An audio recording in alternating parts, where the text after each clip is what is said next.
We are not alone. Shifting worldviews from isolation to connectedness. First steps.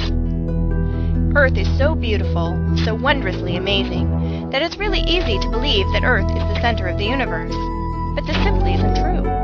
We're part of a solar system. We're part of a galaxy. We're part of a local group. We're part of a supercluster. We're part of a universe. And just as we are not physically the center of the universe, neither is Earth the only source for life. Look at these pictures. Can you honestly tell me that it's reasonable to expect that we're alone? I didn't think so. But when you're floating in a very large blackness, seemingly by yourself, it can be hard to remember this. When your closest neighbors seem to have had life pass them by. At times like these, it's especially important to remember this picture. Keep in mind, too, that not only do we have space on our side, but time as well. Our universe is 14 billion years old. Approximately 2 billion of that was required for the development of sufficient quantities of the elements required for rocky planets and embodied life. That leaves 12 billion years in which life could develop. Let me repeat that.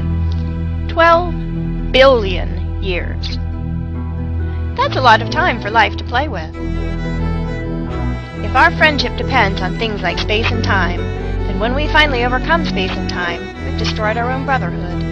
But overcome space, and all we have left is here.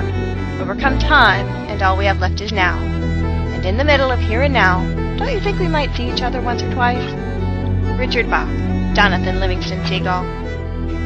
So, life is out there. Now what? Now we start preparing for the time when Earth and humanity will be members of a larger community, one measured not in miles, but in planets. A lot of people, ourselves included, believe that they have already been in contact with extraterrestrial life. And not just everyday people such as ourselves, but pilots, astronauts, police, scientists, people who have been trained in dispassionate observation.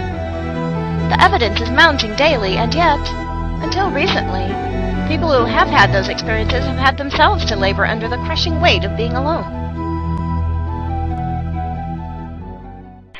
He and I were listening to Joe Montaldo's UFO Undercover one night when we heard Mr. Montaldo being witheringly dismissive of this young lady that he'd come across who basically was a contactee but thought she was the only one and in the entire world and therefore and like this and like that. So as he was kind of going on about this for a little bit, all I could think of was I've been there.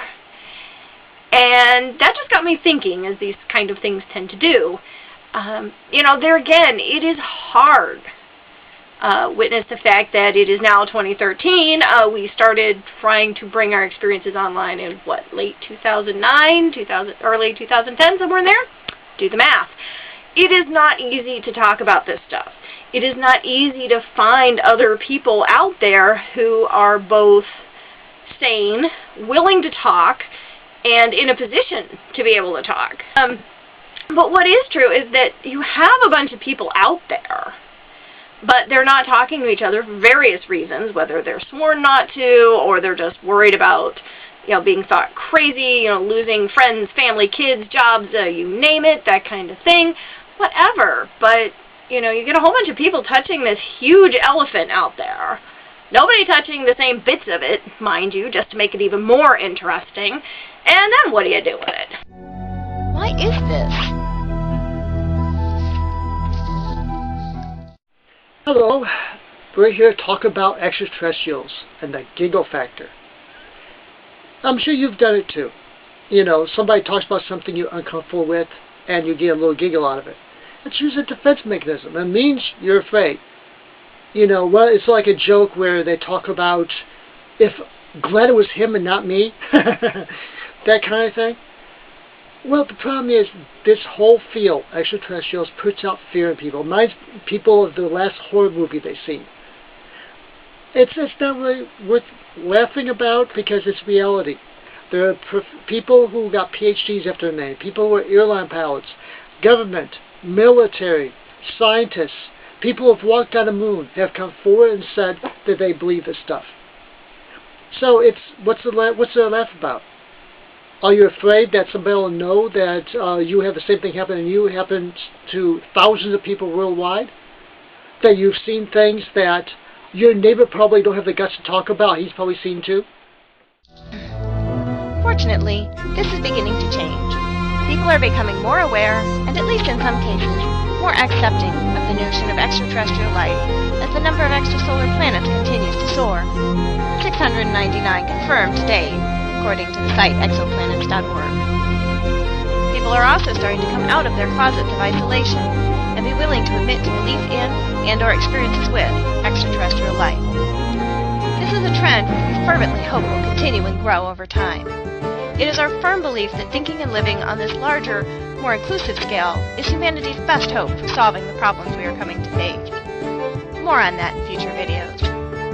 For now, remember this. At the end of the day, we live in a universe, a supercluster, a local group, a galaxy, a solar system, a planet. What we do here reflects outwards, ripples into the unknown vastness of space, following our signals and our satellites. Let's make those ripples some good ones. Reach out in understanding, curiosity, and tolerance. Be willing to be wrong. Be willing to learn. Be willing to admit you don't know everything, but you do know something. And if you'd like to be kept up to date on all our journeys, then head over to ParanormalAvians.com and sign up for our bi-monthly missive, which has updates and information about all our doings, paranormal, creative, and inspirational. Thank you most kindly, and see you around the interwebs. Music